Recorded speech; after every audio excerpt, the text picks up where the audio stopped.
Scroll না করে কিছুক্ষণ ভিডিওটি দেখো।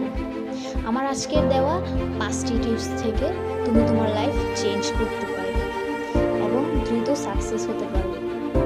আর না বাড়িয়ে শুরু করো। Number 1, stay in clear goal. Clear একটি গোলে থাকো। স্বপ্ন স্পষ্ট হলেই রাস্তা ইজিলি খুঁজে পাওয়া যায়। Number 2, hard work plus smart work. হার্ডওয়ার্কের সাথে সাথে স্মার্ট ওয়ার্ক করতে হবে। শুধু পরিশ্রম নয়, সঠিক থেকে পরিশ্রম করতে হবে। Number 3, respect the time. টাইমকে রেসপেক্ট করো, কেননা টাইম ওয়েট ফর নাও। যদি সময়কে ভালোবাসো, সময় তোমাকে রেসপেক্ট দেবে। Number 4, positive mindset.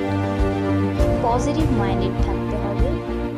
বাধা যতই আসুক, বাট পজিটিভ থাকলে রাস্তা খুঁজে পাওয়া। Last point, number 5, never give up. Failure হলো একটা স্টেপ যা মানুষকে অনেক কিছু শেখায়। সাকসেসের কাছে সাকসেস জাস্ট একটা ড্রিম, এটা একটা বড় সিদ্ধান্ত। তুমি ইচ্ছা করলেই পারবে। এই ভিডিওটি থেকে তোমার লাইফে 1% করেও চেঞ্জ আসবে। So start today.